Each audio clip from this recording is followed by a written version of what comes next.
Salut, c'est Doc, j'espère que vous allez bien. Dans cette vidéo, on va parler blockchain, crypto, décentralisation. Bref, on va revoir un petit peu les bases parce que oui, je me suis aperçu que cela n'était pas super clair pour tout le monde, même pour des personnes qui ont les pieds dans la crypto depuis un petit moment. Bref, je vous laisse découvrir tout ça au travers de cette vidéo et je vous dis bon visionnage.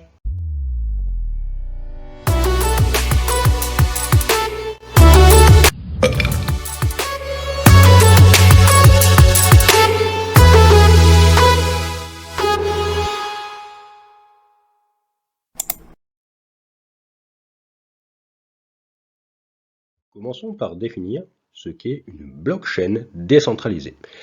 Alors, on peut tergiverser sur de nombreux points, mais à mes yeux, il y a 4 piliers qui sont vraiment essentiels pour que l'on puisse commencer à parler de décentralisation pour une blockchain.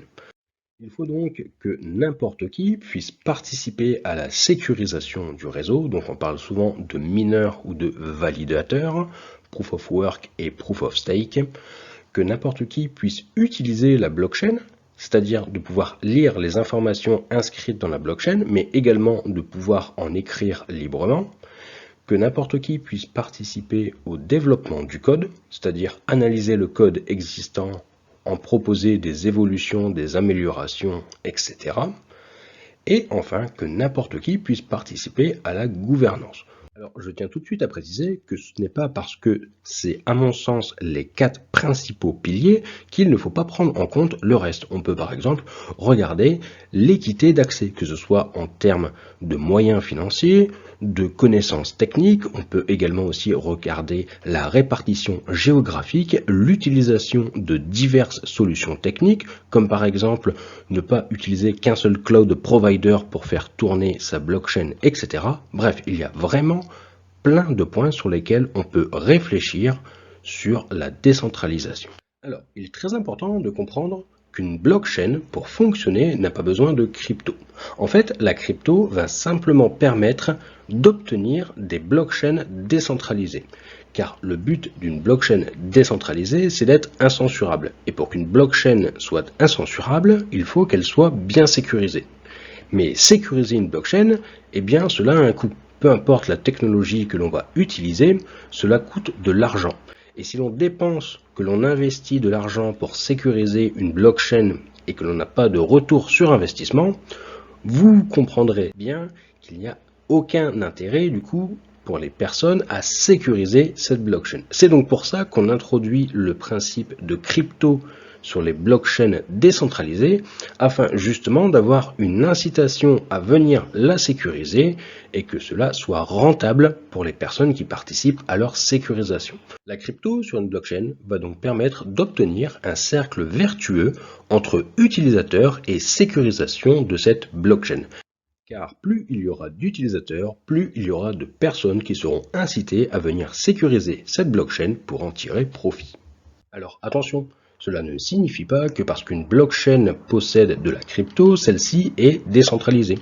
Si on prend l'exemple du XRP, qui est donc le coin de la blockchain Ripple, eh bien la blockchain Ripple n'est absolument pas décentralisée.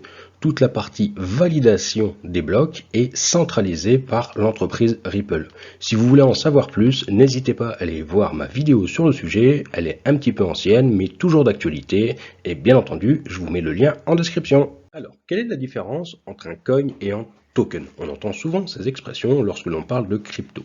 Eh bien, c'est très simple. Un coin, c'est la crypto native d'une blockchain, c'est-à-dire celle qui va être nécessaire aux utilisateurs pour payer leurs frais de transaction et qui va rétribuer ceux qui participent à la validation des blocs. Un token, quant à lui, c'est une crypto qui va donc s'appuyer sur une blockchain qui n'est pas la sienne. Je m'explique un petit peu mieux. Un token va en fait véhiculer sur une blockchain qui va prendre en charge ce que l'on appelle les smart contracts. Donc la plus connue d'entre elles, c'est Ethereum. Et sur Ethereum, en fait, vous avez de nombreuses cryptos, mais pour utiliser ces cryptos, eh bien, vous avez besoin d'Ethereum. Je vous fais maintenant un petit schéma, histoire que ce soit un petit peu plus clair pour vous.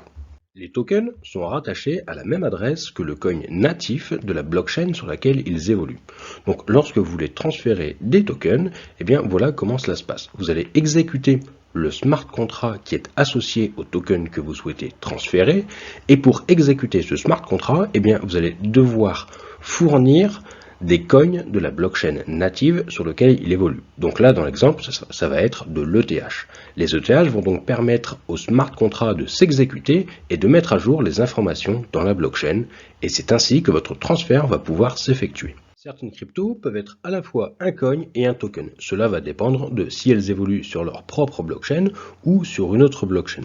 Par contre, cela ne signifie pas que toutes les cryptos ont leur propre blockchain. Si on prend l'exemple de tous les stablecoins, donc USDT, USDC, etc., eh bien, ce sont uniquement des tokens qui évoluent sur différentes blockchains.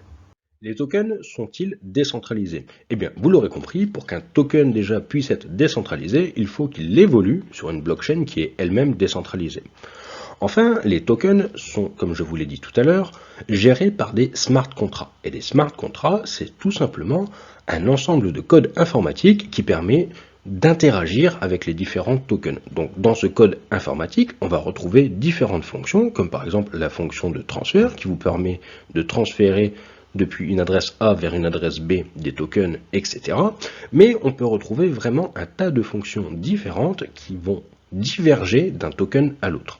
Alors tout le monde n'est pas expert pour lire du code informatique. Heureusement, il existe des outils dont je vous mets les liens en description qui permettent d'avoir un aperçu des fonctions qui sont présentes au sein d'un smart contract.